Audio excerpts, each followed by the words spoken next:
जब रुद्र और भैरवनाथ साधना में लीन थे तो ड्रैकुला ने मुंबई की सड़कों पर उत्पात मचाना शुरू कर दिया था। रात के 12 बजे की बात है। एक महिला को एयरपोर्ट से घर जाना था।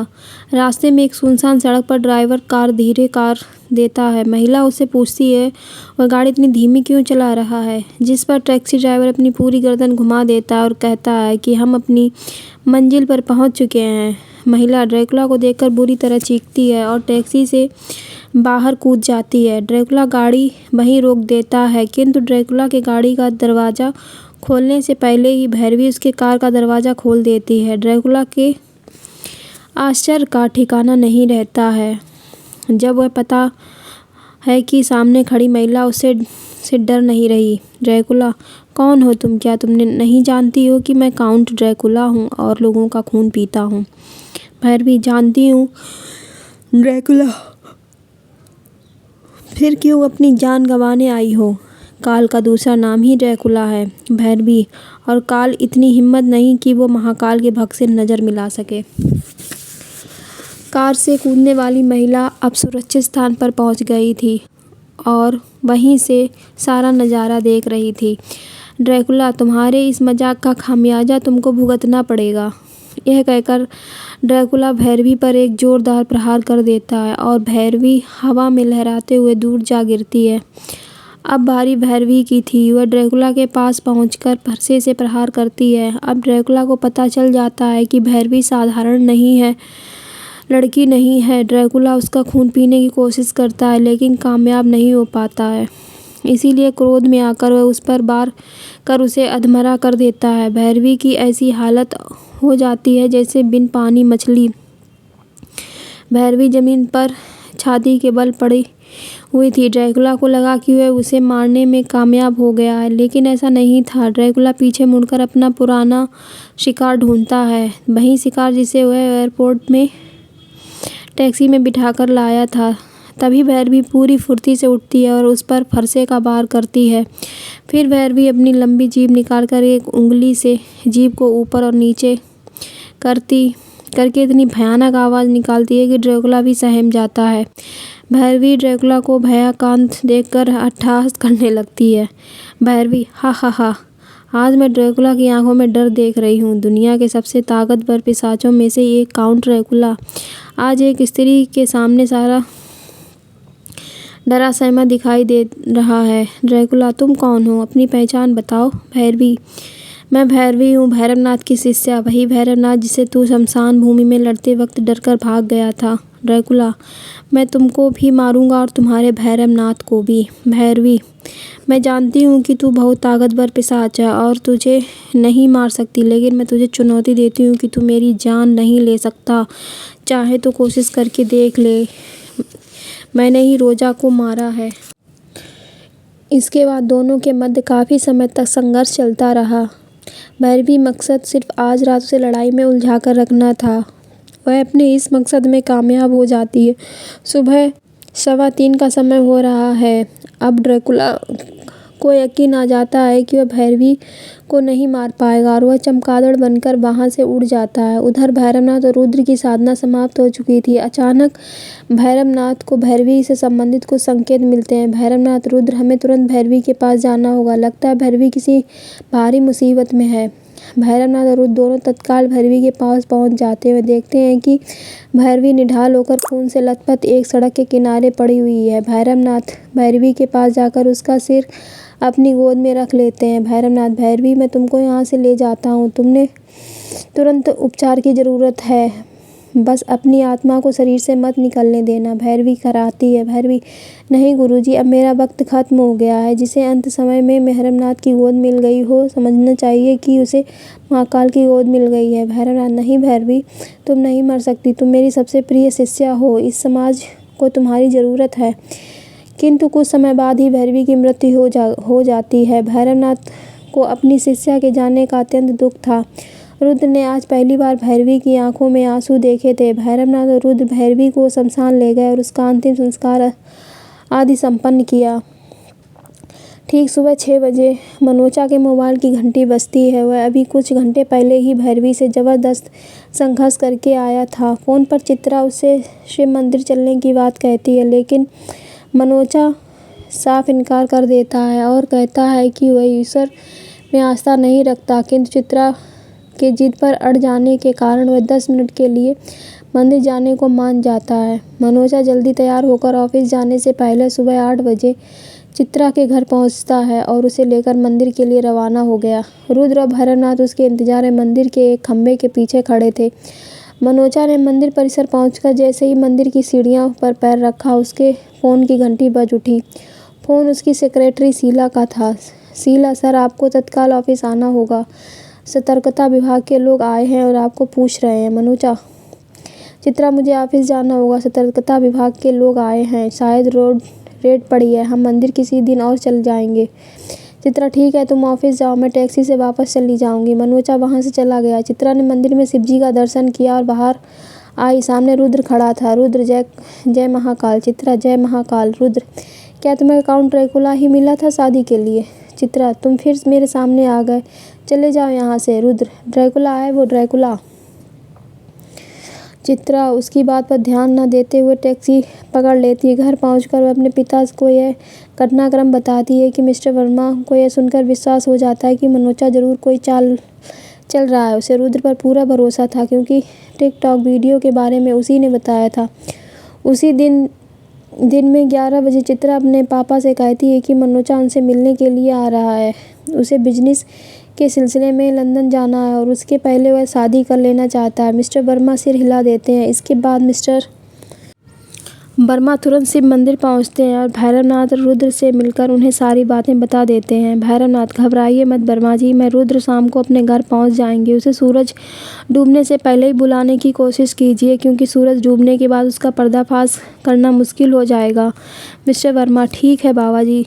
ठीक 5:30 बजे मनोजा चित्रा के घर में प्रवेश करता है। देवकी, आओ बेटा आओ, स्वागत है तुम्हारा। मिस्टर वर्मा, बैठो बेटा। नमस्ते। मनोजा, नमस्ते जी।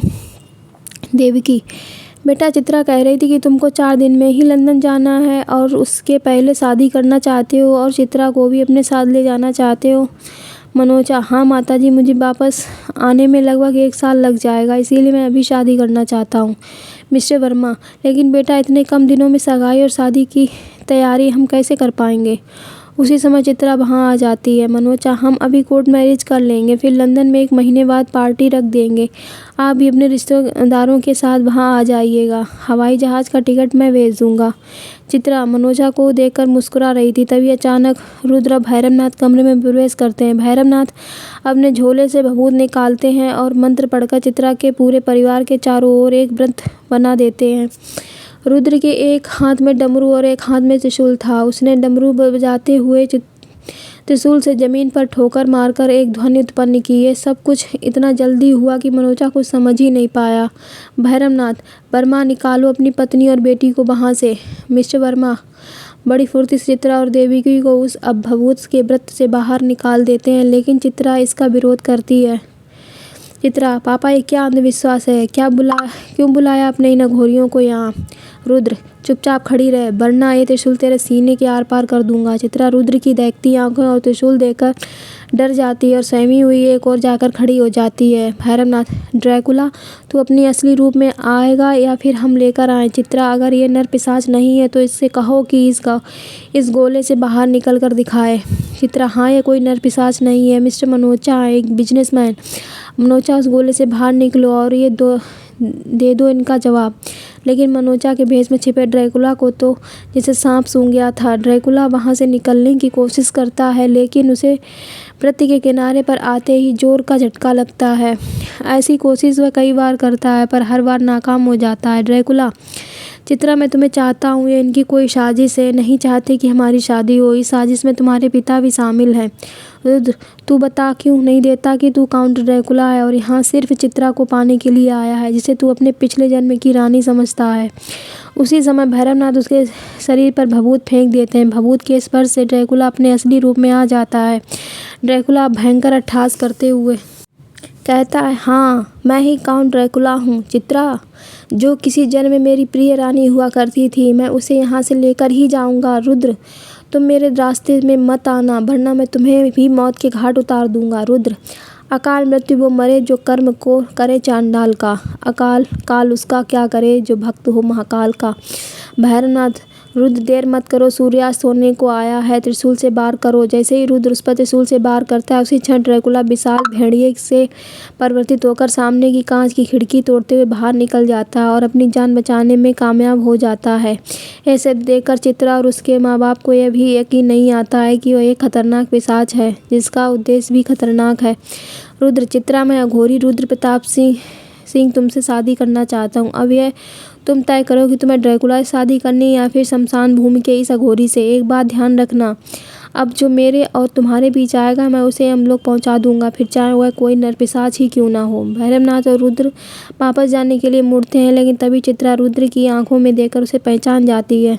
चित्रा, मुझे शमशान भूमि के इस अघोरी से ही शादी करनी है। ये सुनने के लिए रुद्र के कान तरस गए थे। रुद्र, चित्रा, तुमको अब भी ड्रैकुला से सावधान रहने की ज़रूरत है। जब तक मैं उसे मार नहीं देता तब तक तुम्हारे ऊपर खतरा बना हुआ है। विले पार्ले के भव्य पांडाल में साध्वी आरती की शिव पुराण कथा आयोजित की गई। स्टेज की अच्छी तरह से सजाया गया था। लगभग 1000 की संख्या में भक्तगण वहां उपस्थित थे। साध्वी मुंबई नगरी के समस्त भक्तगणों को साध्वी आरती का सत सत नमन। जोर से बोलो हर हर महादेव। भक्तगण हर हर महादेव। साध्वी, आज मैं आप लोगों को भगवान शिव के अवतारों के बारे में बताऊंगी। शिव जी के 11 अवतार माने जाते हैं। मैं आपको आज 3 मुख्य अवतारों के बारे में बताऊंगी, जिससे पहला महाकाल का अवतार माना जाता है, जो सत्य पुरुषों को भोग और मोक्ष प्रदान करने वाला है। भगवान शिव के 5वें अवतार भैरवनाथ से प्रसिद्ध है, जो सर्वदा भक्तों की कामनाओं को पूर्ण करते हैं। इस अवतार की शक्ति का नाम है भैरवी गिरिजा, जो उपासकों की अभिष्टदायिनी है। शिवजी का 11वां अवतार रुद्र को माना जाता है, जो समस्त लोगों के लिए सुखदायक है। यह निर्मल रूप संपूर्ण पापों का विनाशक, धन यश एवं आयु का प्रदाता है तथा संपूर्ण मनोरथों को पूर्ण करने वाला है। एक बार रुद्रदेव का शंखचूड़ से भयंकर युद्ध हुआ। रुद्र के पास विजय नामक त्रिशूल अपनी उत्कृष्ट बिखेर रहा था। उससे सारी दिशाएं, पृथ्वी और आकाश प्रकाशित हो उठे। यह मध्यकालीन करोड़ों सूर्य तथा प्रलय अग्नि की शिखा के साथ चमकीला था। उसका निवारण करना असंभव था। वह कभी संपूर्ण शास्त्रों का सहायक, भयंकर और सभी देवताओं तथा असुरों के लिए दुष्टा। वह एक ही स्थान पर ऐसा दमन रहा था मानो लीला का आश्रय लेकर संपूर्ण ब्रह्मांड का संहार करने के लिए उद्गत हो। उसकी लंबाई 1000 धनुष और चौड़ाई 100 हाथ के बराबर थी। उस शिव ब्रह्म स्वरूप त्रिशूल किसी के द्वारा निर्मित नहीं था, उसका रूप ही नित्य था। आकाश में चक्कर काटता हुआ त्रिशूल शिव जी की आज्ञा से शंखचूड़ के ऊपर गिरा और उसे उसी क्षण राख की ढेरी बना दिया। भगवान शंकर का यह त्रिशूल मन के समान वेगशाली था। वह शीघ्र ही अपना कार्य पूर्ण करके शंकर जी के पास पहुंचा। उसी समय समस्त लोगों में भगवान रुद्र की जय जय जयकार होने लगी। गंधर्व और किन्नर गान करने लगे। देवों तथा मुनियों ने स्तुति करना प्रारंभ कर दिया और अप्सराएं नृत्य करने लगी। पुष्पों की वर्षा होने लगी और ब्रह्मा जी, विष्णु जी और इंद्रादि देवता तथा मुनिगण उनकी प्रशंसा करने लगे। इधर साध्वी आरती की कथा चल रही थी, उधर ड्रैकुला अपनी जीत की तरफ बढ़ रहा था। 10 जनवरी का दिन था। कैप्टन हैरी मुंबई पहुंच चुका था। उसका जहाज गेटवे ऑफ इंडिया से लगभग 15 नॉटिकल मील दूर था। उसने अपने जहाज़ से एक रेस्क्यू बोट पानी में उतार दिया और अपने मुख्य सुरक्षा अधिकारी और साथ ही 2 क्रू मेंबर्स को गेटवे ऑफ इंडिया की तरफ भेज दिया। उसी दिन शाम के लगभग 5 बजे मनोजा चित्रा को उसके घर से कार में बैठाकर ले जाता है। इसी दौरान उसकी माँ देवकी की नज़र उस पर पड़ती है। वह अपनी बेटी को आवाज़ लगाती है, लेकिन तब तक मनोजा चित्रा को लेकर जा चुका होता है। मिस्टर वर्मा और देवकी ये देखकर बुरी तरह से डर जाते हैं। मिस्टर वर्मा तत्काल शिव मंदिर के पंडित डॉक्टर सहाय को फ़ोन लगाकर रुद्र से बात करवाने के लिए कहते हैं और उसे इस घटना के बारे में बताते हैं। उधर रुद्र और भैरवनाथ भी आश्चर्य में पड़ जाते हैं कि ये जानते हुए कि वह एक खतरनाक नरपिशाच है, चित्रा उसके साथ क्यों चली गई। वास्तविकता का पता लगाने के लिए भैरवनाथ ने अपने वहीं आसन लगाकर आंखें बंद करके कुछ समय ध्यान में बैठ जाते हैं। भैरवनाथ, रुद्र, ड्रैकुला ने चित्रा को सम्मोहन के जाल में फंसा लिया है। अब वह वही करेगी जो ड्रैकुला उसे करवाना चाहता है। रुद्र, गुरुजी, इस वक्त ड्रैकुला कहाँ पर है? भैरवनाथ, ड्रैकुला चित्रा को गेटवे ऑफ इंडिया की तरफ ले जा रहा है। उसको लेने के लिए एक बोट पर उसके रोमानियन साथी आए हुए हैं। रुद्र, अब हमें देर नहीं करनी चाहिए, हमें तुरंत वहाँ पहुँचना होगा।